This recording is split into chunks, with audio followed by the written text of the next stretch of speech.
This is a Let's Talk Church Safety and Security microsode with your host, Paul Buckner. Hey sheepdogs, so I talked about this a little while ago, but I want to bring it back up because I just dealt with a couple of circumstances this morning that I think could be valuable. So ended up on the phone with a company just a little bit ago. Wasn't able to make contact with the individual, but there was a vehicle that was driving, business vehicle, had identification on the side of it, and they were missing the sticker on the license plate that tells you what year, blah, blah, blah, it expires. That registration sticker was completely missing. Somebody had scraped it completely off. And we're coming into a new year where a lot of fleet vehicles are vehicles that are left overnight in unattended parking lots. Maybe you got a bus barn on your property, or you've got some vehicles that are frequently left at your church. That a lot of thieves are going to be looking for an opportunity to either steal a license plate that is similar to it, or they're going to be trying to steal the sticker off of it. And so I recommend, if you have the square, taking a knife blade, a razor blade, and just gently cutting through it that way. And I've actually had on the back of my vehicle right now, as I mentioned in the prior video, somebody tried to steal the sticker off of my personal vehicle.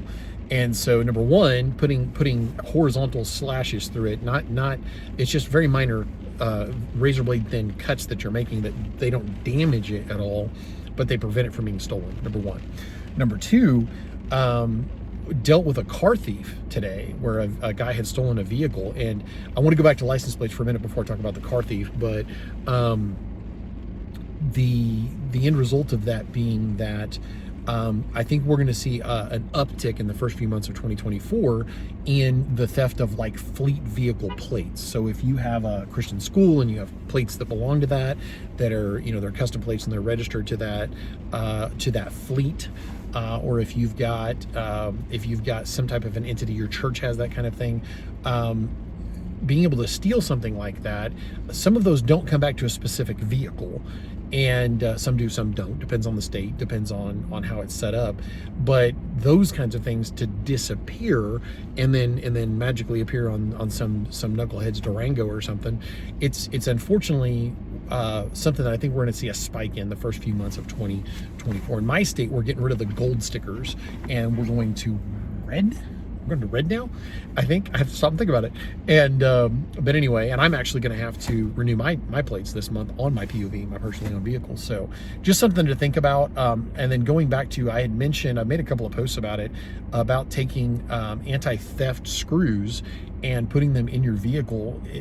You can go to Amazon and buy them for nothing, about $1 a piece, and can save you the heartache of coming out and finding out your plate's gone, or you get pulled over by your state police or whatever, and they inform you that your plates are missing. Some people will literally, if you don't know this, they will literally go, they have a Buick Skylark, and they're looking for a Buick Skylark. And, if an officer runs that plate and it comes back to a Buick Skylark, a lot of times that's the end of it.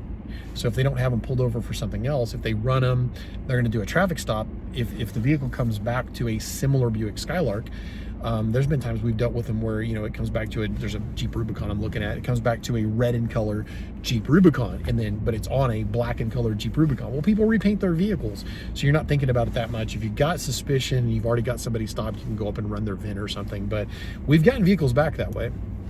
But then going over to car thieves.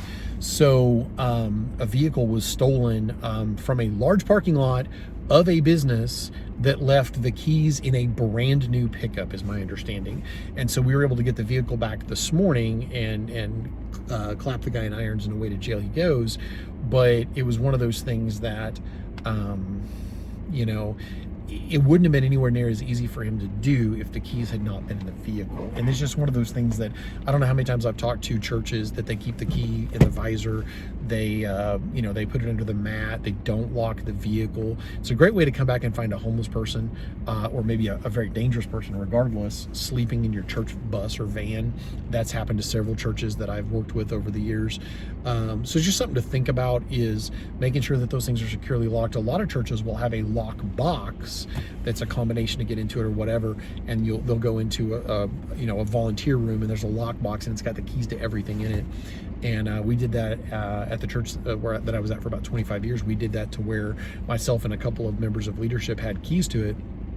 and we could get to any key we needed, but nobody was walking around with one set of keys. And then if I needed to change the keys to something because I found out it had been compromised, which happened several times, I could change the locks, rekey it, and then I could put that key into that lockbox. So it's just something to think about, trying to be more secure.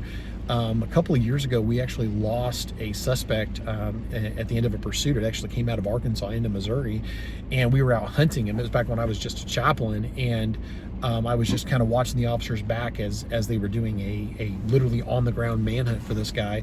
And they got one of the two suspects, as I recall, but the other one got away because someone on rural property left their keys in the ignition of their vehicle. And the guy was literally, going a quarter mile at a whack to people's property, sneaking up and trying the door. And then if you found the keys in it, and he got away. He was able to drive right past the officers, probably threw a ball cap or something that was left in the vehicle on and got right past him. And I'm not even sure they knew what the guy looked like at that point, but he was able to effect an escape that the other guy wasn't, because somebody left the keys in the vehicle. And, you've heard me tell the story before about a church that I worked with where there was a member of leadership that left a handgun in the door, left a rifle in the back seat. And I love the guy. I've gotten to know him. He's a great guy, but he would leave the keys in the ignition in a drug neighborhood. And it's like, you're not only morally but can be legally responsible for what happens with that firearm. It's a terrifying situation to be in, and I would feel terrible if I left the keys to my vehicle in my vehicle and somebody stole a firearm out of my vehicle and used it to harm somebody. That would be really hard for me to deal with and hard for me to forgive myself. So think about those anti-theft screws for your license plates.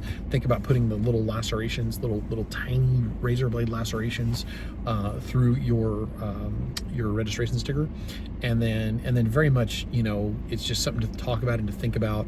It's just like common sense. Don't leave your purse in plain view in the vehicle where people can see it, all of that good stuff. So may the Lord bless you and keep you. May his face shine upon you. God bless. If you enjoyed this microsode, check out the video and audio versions of the Let's Talk Church Safety and Security podcast.